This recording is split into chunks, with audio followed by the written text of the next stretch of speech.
It is between BCCI and KCA.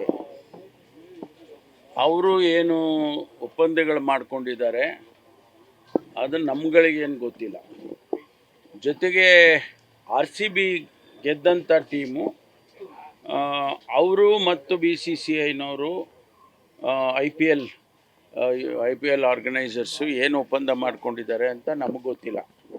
ನಾನು ಇಷ್ಟೇ ಹೇಳ್ಬೋದು, ಟಿಕೆಟ್ಗಳಿನ ಕಾರಣಕ್ಕಾಗಿ ಅವರು ಶಿಫ್ಟ್ ಮಾಡಿದ್ದಾರೆ ಅಂತ ನನಗೆ ಅನಿಸ್ತಾ ಇಲ್ಲ. ನನಗೇನು ಅನ್ನಿಸ್ತಾ ಇದೆ ಅಂತ ಹೇಳಿದರೆ, ನೆನ್ನೆನೂ ಕೂಡ ನಾನು ಹೇಳಿದ್ದೇನೆ, ಕಮರ್ಷಿಯಲ್ ಆ್ಯಂಗಲ್ನಲ್ಲಿ ಅವರು ನೋಡ್ತಾ ಇದ್ದಾರೆ. ಇಲ್ಲಿ 33,000 ಸೀಟಲ್ಲಿ ಒಂದಷ್ಟು ಫ್ರೀ ಪಾಸಸ್ಸು ಟಿಕೆಟ್ಸು ಎಲ್ಲ ಹೋಗ್ತಾ ಇದೆ VIP ಅನ್ನೋದು ಬಿಟ್ಟರೆ, ಇಲ್ಲಿ ಯಾವುದೇ ತೊಂದರೆ ಅವ್ರಿಗಿಲ್ಲ.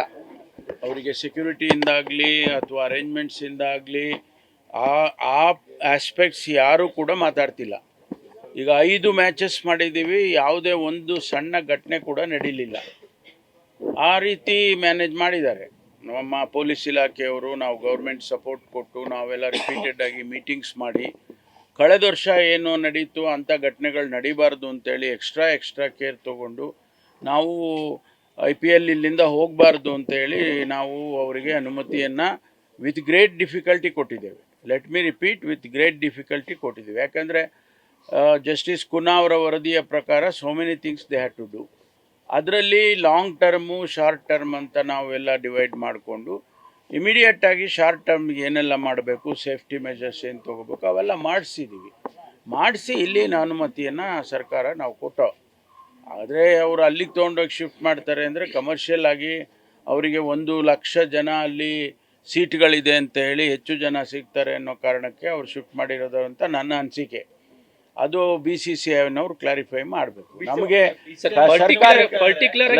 ನಮಗೆ ಸರ್ಕಾರಕ್ಕೆ ಯಾವುದೇ ಸಂಬಂಧ ಇಲ್ಲ ಸರ್. ಪರ್ಟಿಕ್ಯುಲರ್ ಆಗಿ ಅವರು 30% ಟಿಕೆಟ್ಗಳನ್ನು ಫ್ರೀಯಾಗಿ ಕೊಡಬೇಕು ಅನ್ನೋವಂತಹ ಮೆನ್ಷನ್ ಮಾಡಿದ್ದಾರೆ ಸರ್ ಅವರು. ಅಂದ್ರೆ ಈಗ ನಾನು ಹೇಳಿದ್ನಲ್ಲ, ಅವ್ರವ್ರಿಗೆ ಬಿಟ್ಟಿದ್ದು. ನಾವು ಗೌರ್ಮೆಂಟು, ಕರ್ನಾಟಕ ಸರ್ಕಾರ ಇದರಲ್ಲಿ ಯಾವುದೇ ಇನ್ವಾಲ್ವ್ಮೆಂಟ್ ಇಲ್ಲ. ಇದು ನೋಡ್ರಿ, MLAಗಳಿಗೆ ಆಯ್ತಪ್ಪ, MLAಗಳು ಎಷ್ಟು ಜನ ಇದ್ದಾರೆ?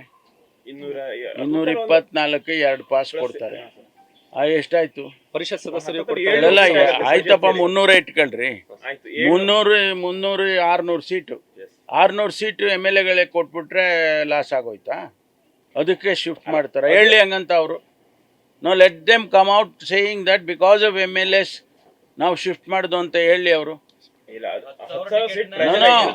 If tickets is a issue, let them say so.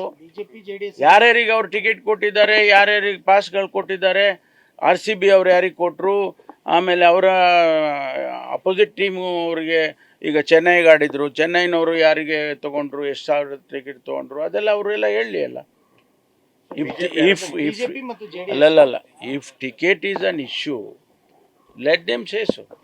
BCCI ಆಗಲಿ KCA ಆಗಲಿ, ಅದರಲ್ಲಿ ನಾವು ಗೌರ್ಮೆಂಟ್ ಯಾವುದೂ ಇನ್ವಾಲ್ವ್ಮೆಂಟ್ ಇಲ್ಲ. ಅವರು ಏನಾರ ಹೇಳ್ಕೊಳ್ಳಿ ಬಿಡ್ರಿ. BJP ಅವರು JDSನವರು ಕ್ರೀಡೆಗೆ ಏನು ಪ್ರೋತ್ಸಾಹ ಕೊಡ್ತಿದ್ದಾರೆ ಅವೆಲ್ಲ ನಾವು ನೋಡಿದ್ದೇವೆ. ಆದರೆ ಅವ್ರ ಬಗ್ಗೆ ನಾನು ಕಾಮೆಂಟ್ ಮಾಡೋಕ್ಕೆ ಹೋಗೋದಿಲ್ಲ. ನಾನು ಇಷ್ಟೇ ಹೇಳ್ತೀನಿ, BCCIನವರು ಮತ್ತು KCAನವರು ದೇ ಶುಡ್ ಡಿಸೈಡ್. ಆಮೇಲೆ RCB IPL RCB ಅವರೆಲ್ಲ ಡಿಸೈಡ್ ಮಾಡ್ಬೇಕು. ನಮಗೇನು ಸಂಬಂಧ ಇದೆ? ಗೌರ್ಮೆಂಟ್ಗೆ, ಸರ್ಕಾರಕ್ಕೆ ಏನು ಸಂಬಂಧ ಇದೆ? ತಮಿಳುನಾಡು ವಿಚಾರದಲ್ಲಿ ರಾಜ್ಯಪಾಲರು ಬೆಂಬಲ ಪತ್ರ ಕೊಡಲೇಬೇಕು ಅಂತ ಒಂದು ಇದನ್ನ ಮಾಡ್ತಾರೆ. ಫ್ಲೋರ್ ಹೌಸ್ಗೆ ಅವಕಾಶ ಕೊಡ್ತಾರೆ. ಈಗ ಕಾನೂನಿನ ಚೌಕಟ್ಟು, it's all very well established. ಸಂವಿಧಾನದಲ್ಲಿ ಎಸ್ಟಾಬ್ಲಿಷ್ಡ್ ಪ್ರಾಕ್ಟೀಸಸ್ಸು ಇದೆ, ಪ್ರೊಸೀಜರ್ಸ್ ಇದೆ. ಅದನ್ನು ಗವರ್ನರ್ ಅವರು ಮಾಡ್ತಾರೆ. ಒಂದು ವೇಳೆ ಮಾಡಲಿಲ್ಲ ಅಂತ ಹೇಳಿದರೆ ಅದು ಅವರದ್ದು ತಪ್ಪಾಗುತ್ತೆ.